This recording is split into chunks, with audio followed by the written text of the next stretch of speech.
कि कथा किस तरीके से रात को नींद में उठकर चलने लगती है और यूवी उसे प्रोटेक्ट करने के लिए, बचाने के लिए उसके पीछे पीछे, उसके आगे आगे भाग रहा है। सामान जो है, चीज़ें जो है वो रास्ते से हटा रहा है कि कहीं कथा किसी चीज़ से टकरा ना जाए, उसे चोट ना लग जाए। और जब वो बिल्कुल बाहर निकल जाने वाली होती है, हॉस्पिटल से सीढ़ियों तक पहुंच जाती है, तो अचानक से सीढ़ियों से उतरते हुए उसका बैलेंस बिगड़ जाता है और यूवी उसे बचा लेता है और उसकी आँख जो है कथा की वो खुल जाती है। सभी घर वाले वहीं पर है और डॉक्टर भी यूवी के पीछे पीछे था, कथा के पीछे पीछे था कि किस तरीके से यूवी अपनी पत्नी की केयर कर रहा है, वो सब कुछ देख रहा था। तो यूवी तुरंत ही कथा को बेड वगैरह पर ले जाता है और डॉक्टर जो है वो चेक करके बताते हैं कथा को कि आप मुझे बताओ, आपकी कैसा लग रहा है, मतलब आपको कैसा फील हो रहा है, कहीं दर्द हो रहा है, कहीं चक्कर आ रहे हैं, आपको सब कुछ याद तो है, आप उठ के क्यों चल रही थी, इस तरीके से। तो यूवी वहीं पर है और बाकी सब लोग भी पीछे खड़े हुए ये सब कुछ देख रहे हैं, सुन रहे हैं।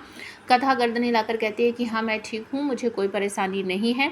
और उसके बाद आ जाती है नैना। सारी बात जो है नैना वो बता देती है कथा को कि किस तरीके से उस ट्रक ने टक्कर मारा, तो नीचे खाई में गिर गई, तभी यूवी जीजू आए और उन्होंने तुझे किस तरीके से अपनी जान पर खेलकर नीचे से ऊपर लाया, हॉस्पिटल में एडमिट करवाया, तेरी देख रेख की, तेरे सारे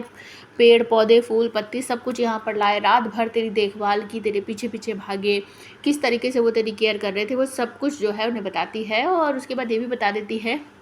कि कथा परी ने जो कुछ भी किया था वो उसने खुद ही यूवी जीजू को बता दिया है और वो समझ गए हैं कि इसमें हमारी कोई गलती नहीं थी और इसमें परी की भी कोई गलती नहीं थी। वो डर गई थी और तेजस के बारे में सब कुछ परी भी जान गई है।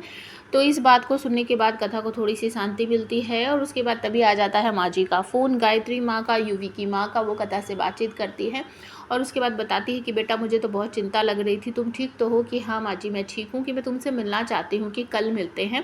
कि ठीक है मैं कल तुमसे मिलूंगी, लेकिन मैं कल तुमसे अकेले नहीं मिलूंगी, तुम्हारे महाराज जी से भी मिलूंगी। तो कथा कहती है अच्छा ठीक है। उसके बाद यूवी का नंबर आता है, वो कमरे में आता है, हाथ जोड़कर माफ़ी मांगता है कथा से, अपोलोजाइज करता है कि मुझे माफ़ कर दो, मैंने नीचे दिखाने के लिए नहीं किया था, वो कॉन्ट्रैक्ट मैंने तुम्हें ही दिलवाया था क्योंकि मैं समझ चुका था कि तुम अपना कर्जा उतारना चाहती हो लेकिन किसी की मदद नहीं लेना चाहती, तो मैं क्यों तुम्हारी सेल्फ रिस्पेक्ट को नुकसान पहुंचाने की कोशिश करूंगा, मुझे माफ़ कर दो। मेरा थैंक्स भी जेन्युइन था और मेरा सॉरी भी जेन्युइन है। तो कथा की आंखों से आंसू टपकते रहते हैं और अपकमिंग एपिसोड में आप सबको देखने को मिलेगा कि कथा को घर लेकर जाएगा यूवी और सारे परिवार के सामने, दादा दादी के सामने कहेगा कि इस घर की सारी लेडीज़ जो वो करना चाहे वो कर सकती है और मेरा फुल सपोर्ट है उनको।